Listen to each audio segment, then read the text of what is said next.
Hey everybody, this is Jim from Jim's Coleus. I'm going to shoot out a really quick video on how things are coming along here, in case you're following along.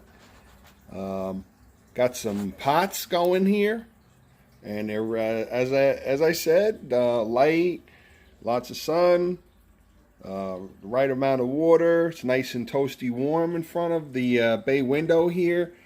Running out of space. I'm hoping to get into my outdoor greenhouse as soon as I can, but I'm not going to sacrifice my plants. Although I do have an electric heater,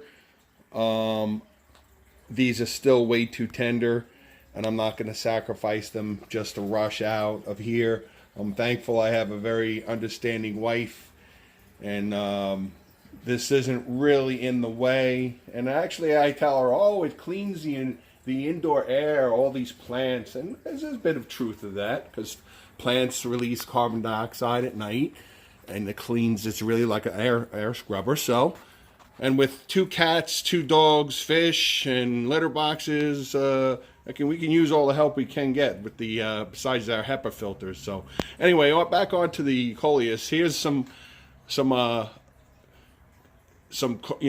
baby germination still brewing away here in their pods. These are for later on, and each couple of days I have time, I pot some more. I did a whole bunch the other day. I got some of these colored pots going. They really don't come out that great with the rack. I apologize, but I'll absolutely shoot a video out another time when I can get these out. Here's a couple of rootings that I did, and there's that's the overwintered Coleus. I just trimmed these two. Really, I really trimmed them down. I got rid of all the older, larger leaves, and that's going to promote exactly what you see here. You're going to see all that undergrowth coming in. Let me see if I can zoom in on that. It's hard with the, but there's lots of undergrowth coming in. There we go. So that's what happens when you trim down your Coleus. You don't want them to grow real tall if you're potting them. If you're going to keep them in a pot, or if they're in an intermediate pot and you're going to maybe put them into a bigger pot, but like a transportable pot for your patio, wherever you want. Keep them trimmed down. Don't let them keep growing tall, because they want to grow for as high as they can. So just keep cutting them down if you're overwintering them, and then for that matter later on, in 4 or 5 months or so, there's a couple of dead leaves I have to get rid of. Trim them down.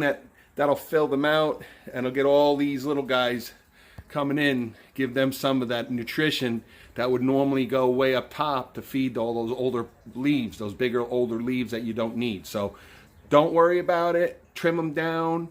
It's a necessary evil, as I always said. So, and that's again for existing older, overwintered or Coleus as they mature and they're at a point where, hey, this is how I like it. Keep them trimmed. Again, you're going to see some seed stalk develop eventually, even with these older ones. You don't want the seeds. If you don't want the seeds, cut them. Cut those seed stalks down, because that's just going to trigger the decline of the plant. So keep them trimmed, and it'll fill out, and before you know, you're going to have a gorgeous Coleus. So, but again, I got a whole bunch of nice little colored pots here.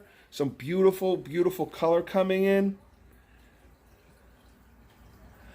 There's some little tin hanging buckets. They're really nice, all different colors, and you can hang them on anywhere that you can hang something. You can hang chain link fence. I got a whole bunch of these nice little individual, and these are great for little window boxes in your kitchen, anywhere that has a sun, your little shelf or anything. They're perfect. So, all right, so here we go. I hope you guys are following along and having just as much luck. So I'll post another video in another week or two. In the meantime, keep going and follow along, and thanks for watching Jim's Coleus.